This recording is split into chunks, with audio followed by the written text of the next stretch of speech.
Drink almond milk. I have noticed a lot of like almond milk on my For You page on TikTok.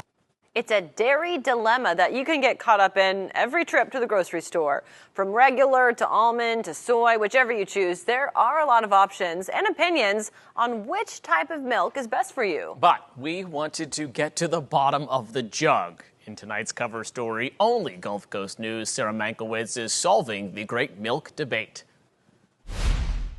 You've probably seen nut milks like almond milk taking social media by storm the last few years, but now regular milk has been making a comeback. I really don't like sweet things, and almond milk and like coconut milk, they're all just very sweet to me, so I just stick with normal 2% milk. Riley Roseman and Aaron Reagan tell me scrolling on their phones influences the kind of milk they drink. I have noticed a lot of almond milk on my For You page on TikTok. While that has been popular, influencers are starting to switch back to regular milk. Chobani, like 2%. I've seen that a lot too for like iced coffee and stuff, like homemade iced coffee. We wanted to find out if nut and soy milk live up to the hype, or if it's a good thing good old-fashioned cow milk is trending again. So I talked with dietitian and nutritionist Gisela Bouvier to find out. Plant-based milks got really trendy and people started to drink them, which there's nothing wrong. They taste good, but they're not providing the nutrition. And I think people are realizing that.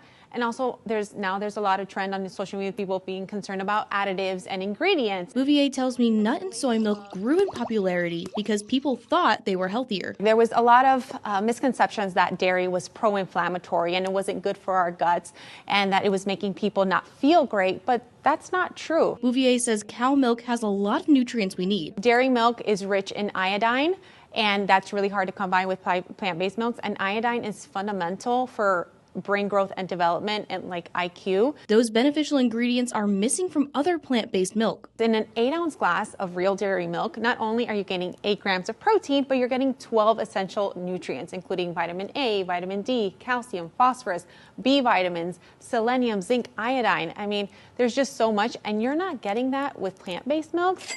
Dairy milk is also good for your wallet. It's about 29 cents, and you're getting, again, those 13 essential nutrients. Meanwhile, something like an oat milk, it's about 68 cents a serving, and it does not compare, especially with the protein. It's about only 2 grams. You're not getting the calcium, you're not getting that vitamin D. While there are a lot of plant and soy milks to choose from, you also need to make the choice between whole milk, 2%, and skim. So which one is for you? So it just depends on your age. For example, children that are 1 year old, that we recommend dairy milk, full fat milk, because that whole fat is really going to support their growth and development. After the age of 2, perhaps a low fat version. This is like a 2% milk fat. If you're lactose intolerant like Reagan, I personally drink almond milk. But that's not your only option. Lactose-free milk still provides the same quality nutrition, just it has less lactose. And people are also realizing that just because you're lactose intolerant doesn't mean that you can't enjoy things like cheeses or yogurts or kefir, which have a lot less lactose in it. Reporting in studio, Sarah Mankiewicz, Gulf Coast News. There's another option we want to mention that's caught up in a pretty big debate right now, raw milk. We found the USDA is expanding nationwide testing of the option as we see more states moving to legalize the sale of raw milk. Proponents say it's more nutritious and easier to digest. Raw milk is simply milk that has not been pasteurized. That's where it's heated to a high temperature to remove germs.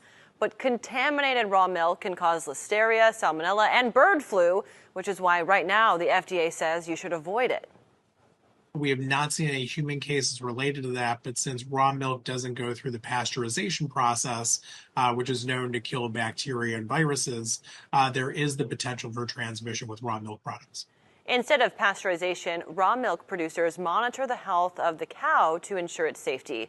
To reduce the chances of a virus spreading in eggs or poultry, you want to cook your food thoroughly.